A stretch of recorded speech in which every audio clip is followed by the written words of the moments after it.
Welcome back. This is part 2 of the romance novel blueprint, and if you haven't watched part 1 yet, go do that first. We covered the 7 foundational beats your romance novel needs to hit, and everything in this video builds on that framework. Today, we're going deep on the part most romance writers rush through: characters and chemistry. Specifically, I'm going to show you why 2 perfectly written, perfectly attractive characters can have absolutely zero chemistry, and what you do instead. By the end of this video, you'll have a framework for building the kind of push-pull dynamic that makes readers physically unable to put your book down. Let's get into it. Here's the problem I see more than almost any other in romance manuscripts, and it's a subtle one, which is exactly why it's so hard to fix. The writing is good, the characters are likable, the plot is moving, but something feels flat. Something feels like you're reading about 2 people who are supposed to fall in love, rather than 2 people who actually, helplessly, inevitably do. The symptom is flat chemistry, but the cause, and this is the part nobody talks about, is that chemistry isn't built during the draft. It's built, or broken, at the outline stage. Most writers try to discover chemistry as they write. They hope it'll develop naturally in the scenes, in the dialogue, in the moments between characters. Sometimes it does, but when it doesn't, and often it doesn't, there's nothing to fix because the structural conditions for chemistry were never in place. You can't discover chemistry. You have to engineer it. And that engineering happens before you write chapter 1. Let me draw a clear line between 2 things that most romance writing advice uses interchangeably and shouldn't. Attraction is physical. It's noticing. It's she's beautiful or he's infuriating in an annoyingly attractive way. Attraction is easy to write. Most romance writers already write plenty of it. It's not the problem. Chemistry is something completely different. Chemistry is conflict. It's the push and pull. It's 2 people who want each other and have a reason, a character-rooted, specific, genuine reason why they can't simply have each other. No obstacle means no tension. No tension means no chemistry. Full stop. And here's the thing that matters most. Readers don't fall in love with couples who have it easy. They fall in love with couples who desperately, helplessly want each other and keep almost not getting each other over and over until they finally do. That gap between wanting and having, that's the whole game. Attraction gets them in the same room. Chemistry is what makes readers stay up until 2 in the morning to find out what happens. So, if chemistry is conflict, where does the conflict come from? What's the actual engine underneath it? The answer is wounds.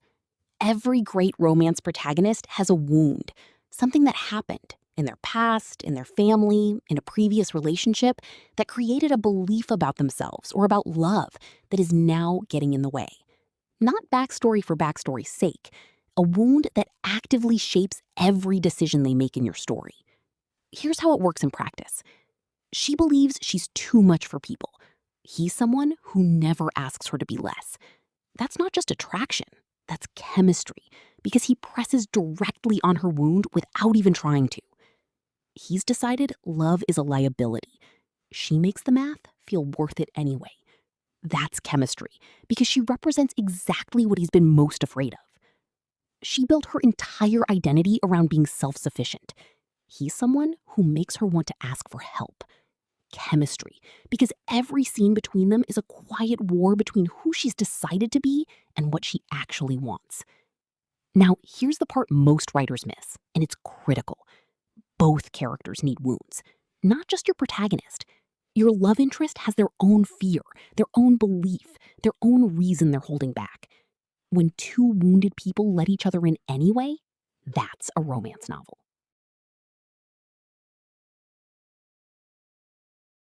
Once you have the wounds, you build the wants. And this is where the push-pull dynamic actually comes alive in your scenes. Here's the framework. Every character in every scene wants something. A surface want, what they're actively pursuing in this moment, what they'd say out loud if you asked them. And a deep want, what they're actually looking for underneath all the behavior, underneath all the defenses. The trick in romance is this: your two leads should have surface wants that conflict, but deep wants that align. She wants to be left alone. He wants to keep things professional. On the surface, they want space from each other. But underneath, both of them want someone who won't leave. Both of them want someone who finally, genuinely sees them.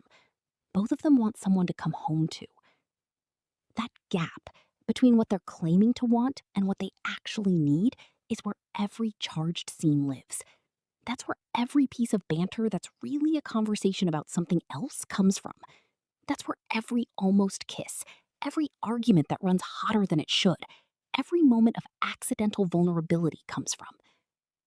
When you know both characters' surface wants and deep wants before you write anything, your scenes write themselves. The tension is already structurally present. You don't have to manufacture it. It exists in the gap. Here's a reframe I want you to hold on to for the rest of this series. The love interest in your romance novel isn't just attractive. They are specifically, inconveniently, perfectly wrong for right now. Not wrong forever, not fundamentally incompatible. Wrong for right now, given who your protagonist is, given what they've been through, given what they believe about themselves and love at this exact point in their life. That's the whole premise of romantic tension, and it has to work on two levels simultaneously. Externally, there's a structural reason they can't simply be together. They're rivals, they're boss and employee. One of them is leaving the country in 3 months. The situation itself creates friction. But here's what makes it actually work. The external obstacle has to mirror the internal wound. She's sworn off relationships, and he's the new partner at her firm. Not just inconvenient, specifically inconvenient for someone with her exact fear.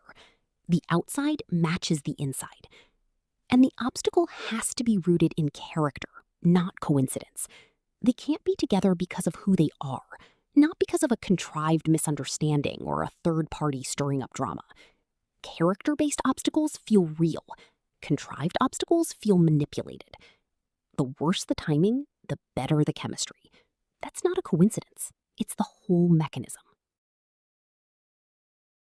All right, here's your pressure test. Run your two leads through these 5 criteria before you write a single scene. If they pass all 5, you have chemistry. If they're missing 2 or more, go back to the wounds and wants and rebuild from there. Criterion 1. Opposing surface wants, aligned deep wants. They're pulling in different directions on the surface, but underneath, they want the same things. If they want the same things immediately, there's no gap, no tension, no chemistry. Criterion 2. Complementary wounds. His fear presses directly on her wound. Her strength threatens him. Their emotional histories interact. If their backstories exist in completely separate emotional universes, they have no real reason to affect each other. Criterion 3. They bring out something new in each other. He's always in control, until her. She's always guarded, until him. If they would be exactly the same people having never met, there's no chemistry, just proximity. Criterion 4. A reason they're the worst timing. The external obstacle mirrors the internal wound. Both layers of conflict are present. If the only thing keeping them apart is a misunderstanding that 5 seconds of honest conversation would resolve, that's not tension, that's frustration. And criterion 5, they challenge each other without disrespecting each other. Sharp banter, intellectual push-pull, underlying respect even when they're at their most combative. If the tension is just one character being cruel and the other tolerating it, that's not chemistry, that's a red flag. Pass all 5, your chemistry is structural now. You didn't discover it, you built it. Now, let's put the whole framework together into a practical tool you can use right now. For each of your 2 characters, your protagonist, and your love interest, I want you to answer 6 questions. This is the wound want map, and it's the character work that makes everything else possible. Question 1. What happened in their past that shaped how they see love?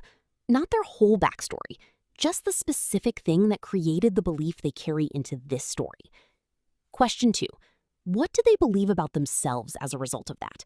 Not what happened to them. What conclusion did they draw? About who they are, about what they deserve, about whether love is safe. Question 3. What do they say they want right now? The surface want. What would they tell a friend if you asked them what they're looking for? Question 4.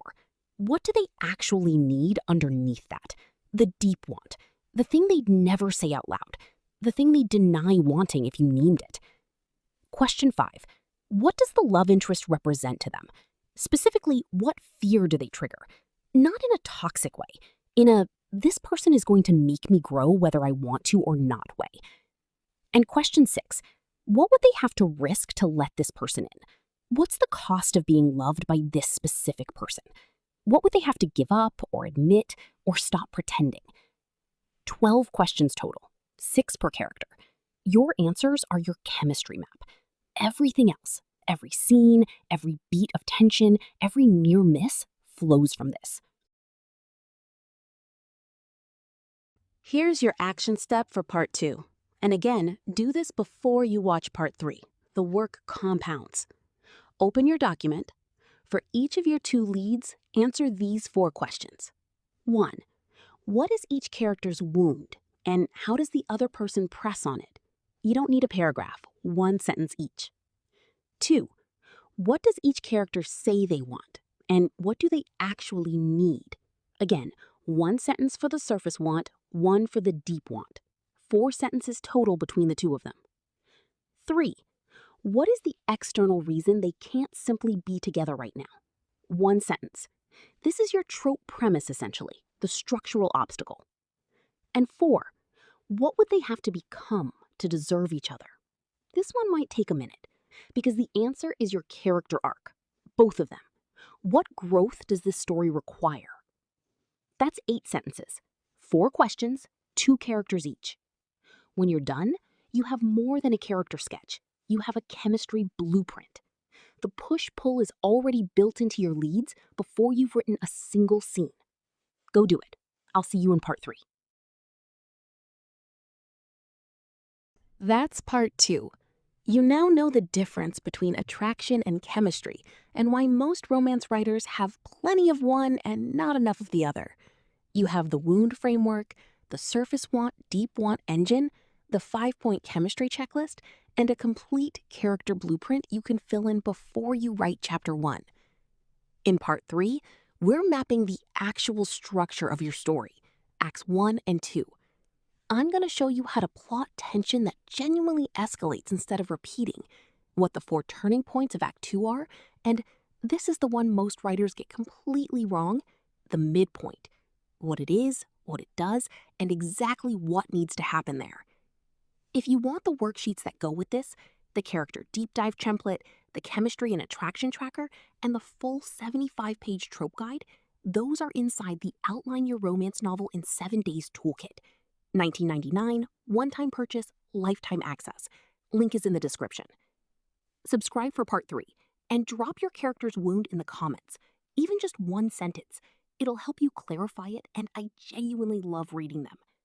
See you in part 3.